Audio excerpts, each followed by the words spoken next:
दोस्तों, पाकिस्तान चाहे युद्ध का मैदान हो और चाहे खेल का मैदान हो, पाकिस्तान थूक के चाटने वाली हरकत करता था, करता है और करता रहेगा।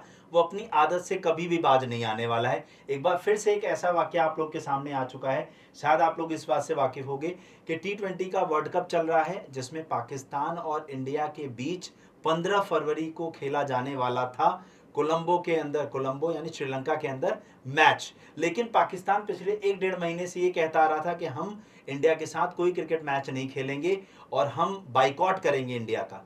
लेकिन हुआ क्या, इसी बीच बांग्लादेश की पिक्चर में एंट्री होती है और पाकिस्तान बांग्लादेश को ये कहता है कि हम बाइकॉट कर रहे हैं, हम नहीं खेलेंगे इंडिया के साथ और तुम भी मत खेलो। तो इस चक्कर में क्या हुआ, बांग्लादेश ने बाइकॉट किया और बांग्लादेश T20 वर्ल्ड कप से ही इस बार बाहर हो गया, इस सीरीज से ही पूरे बाहर है। लेकिन पाकिस्तान, जैसा कि अपनी फितरत के लिए जाना जाता है, अपने भाई को धोखा दिया, उसके पीठ में खंजर गोपा और अब फिर से खुद मैच खेलने के लिए तैयार हो चुका है।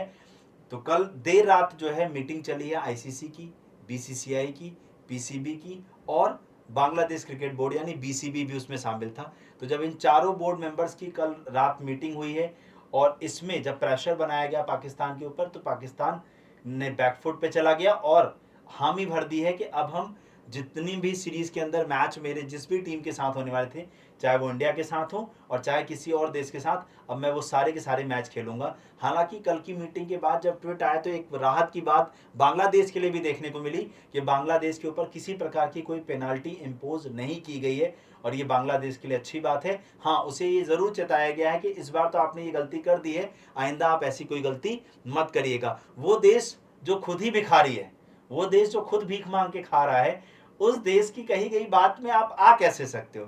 आपके पास भी तो अपना कुछ दिमाग होना चाहिए।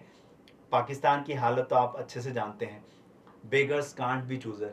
जो भिखारी को अगर हम ये कह दें कि भाई तुम जाकर के दुकान से चार चीजें सेलेक्ट करके खा लो, तो वो नहीं खा सकता। वो कहेगा भैया हमें उठा के जो दे दोगे हम वही खा लेंगे।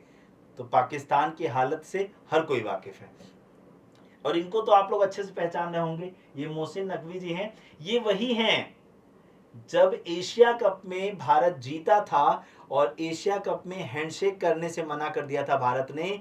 और ये मोहसिन नकवी जी ये वही हैं जो ट्रॉफी लेकर भाग गए थे पाकिस्तान, इन्हीं को ट्रॉफी देनी थी और भारत के लोगों ने इनसे ट्रॉफी लेने से मना कर दिया था। तो ये भाग गए थे ट्रॉफी लेकर के पाकिस्तान वापस, और फिर इनके ऊपर आईसीसी ने और बीसीसीआई ने जब दबाव बनाया। या देखो, बीसीसीआई की जब हम बात करते हैं ना, तो सबसे अमीर बोर्ड है। तो जब सबसे अमीर बोर्ड है तो दबदबा तो होगा ही ना यार। और जब दबदबा है तो बट ऑब्वियस आईसीसी को भी सुननी पड़ती है हर चीज। जो पैसा कमा के दे रहा है, जो पैसा लगा रहा है, बट ऑब्वियस उसकी बात तो हर कोई सुनेगा ना।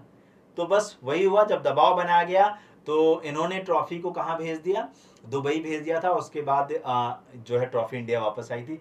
और वो वाक्य, वो सीन भी आप लोग को याद होगा जब जो है ऐसे इस टाइप से मतलब एक मीम्स, बहुत मीम्स वायरल हुए थे यूट्यूब और हर जगह पे, कि जहां पर इमेजिन में ऐसे कि ट्रॉफी लेकर हम जा रहे हैं और ऐसे पकड़ाया जा रहा था टीम को और उसमें ट्रॉफी मतलब डिजिटली जो है ट्रॉफी एंटर भी करा दी गई थी। ये वाकया आप नहीं भूल सकते हैं। और एशिया कप की बात तो मैं कर रहा हूँ, वो तो चलो कुछ पुरानी बात होगी। आपको अंडर 19 वर्ल्ड कप की बात करूं, अभी रिसेंट में मैं आपको दिखाना चाहूंगा। अंडर 19 वर्ल्ड कप हुआ और उसमें भी सेम वाकया देखने को मिला। इंडियन टीम ने जो है हैंडशेक करने से मना कर दिया। इंडिया टीम के किसी भी प्लेयर ने पाकिस्तान टीम के किसी भी प्लेयर से हैंडशेक नहीं किया है। तो इससे ज्यादा शर्म की बात पाकिस्तान टीम के लिए नहीं हो सकती है।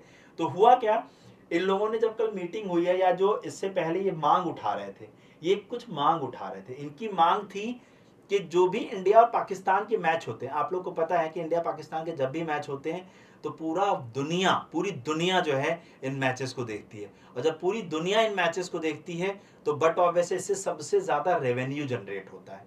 तो अभी तक क्या होता था कि बट ऑब्वियस भारत के साथ मैच हो रहा था, रेवेन्यू का मैक्सिमम शेयर किसके पास होता था, भारत के पास होता था। तो इन लोगों की सबसे पहली शर्त थी कि हम एक शर्त पे खेलेंगे कि हमें रेवेन्यू शेयर जो है हमारा बढ़ाया जाए, हमें ज्यादा पैसा दो। भिखारी तो नहीं, पैसा अपनी आदत से बाज नहीं आए, पैसा मांगने लग गए। तो पहली तो शर्त इन्होंने ये रखी कि हमारा जो रेवेन्यू शेयर है वो बढ़ाया जाए, क्योंकि हम तो खेल रहे हैं ना, हम जीत तो वैसे भी नहीं रहे, तो कम से कम कुछ पैसा ही कमा लें। और वो पैसा कमाने से ही खुश हैं, बट ऑब्वियस है, अच्छा है। चलिए खैर, दूसरी इनकी जो डिमांड थी वो ये थी कि हैंडशेक भैया जैसा एशिया कप के अंदर हुआ और अंडर 19 वर्ल्ड कप के अंदर हुआ, ऐसा इस बार नहीं होना चाहिए। जब हम T20 वर्ल्ड कप में टीम खेले और जब गेम खत्म हो, चाहे हारे या जीते, लेकिन हैंडशेक होना चाहिए। तो इस पे तो भारत का रवैया आप जान ही रहे हैं भैया, हम कुछ कहेंगे नहीं, आप लोग समझदार हैं। ठीक है, आपकी क्या राय है कमेंट करके जरूर बता देना।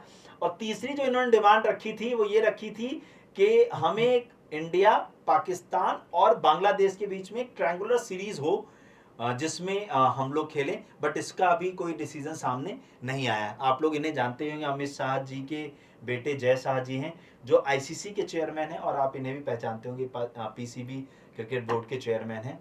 ठीक है, तो ये सारी बातें हो गई, आप लोग को ये सारी बातें समझ में आ गई। लेकिन मुद्दा ये आता है कि ये बातें उठी कहां से, बांग्लादेश पिक्चर से बाहर कहां हुआ, बांग्लादेश सीरीज से बाहर क्यों हुआ। जब हम इसकी बात समझना चाहें तो इसकी तरफ मैं आप लोग को लेकर चलता हूं। ये वाकया आप लोग को अच्छे से याद होगा, हैंडशेक नहीं किया था इंडिया ने एशिया कप जीतने के बाद।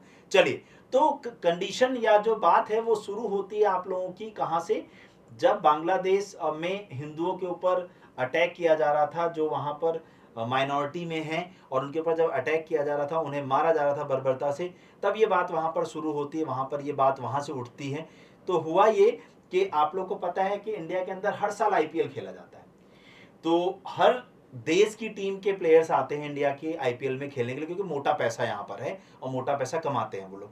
तो हुआ ये कि बांग्लादेश के ही एक खिलाड़ी जो कि बॉलर है, हाँ, तो हाँ, मुस्तफिजुर, हाँ, इनका क्या होता है, केकेआर शाहरुख खान की टीम, कोलकाता नाइट राइडर्स का शाहरुख खान की टीम है, समझ रहे होंगे किस तरीके से सिलेक्शन हुआ।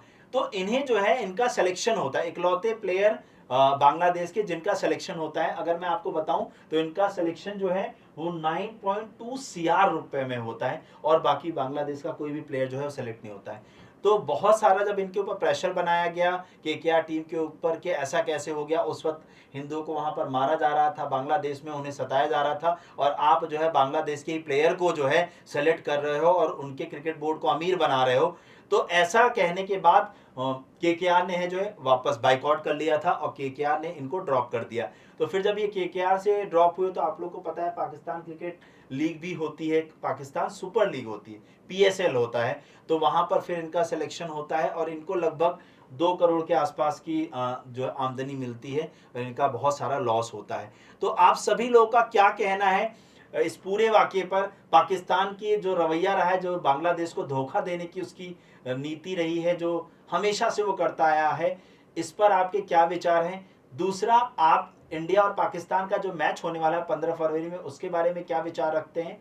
और तीसरा, बांग्लादेश के पास अपना दिमाग नहीं था क्या, इसके ऊपर आपकी क्या टिप्पणी है जरूर दीजिएगा। और इंडिया पाकिस्तान का जो मैच है वो कहां होने वाला है, हालांकि मैंने इस वीडियो में बताया है 15 फरवरी को, आप लोग मुझे कमेंट करके बताइएगा। बाकी आप लोगों से नेक्स्ट वीडियो के अंदर मुलाकात करूंगा। आप लोग को वीडियो अगर अच्छी लगी हो तो चैनल को सब्सक्राइब कर लीजिएगा, ताकि मैं बराबर आपके सामने ऐसी ही वीडियोस लेकर आता रहूं। Thank you so much.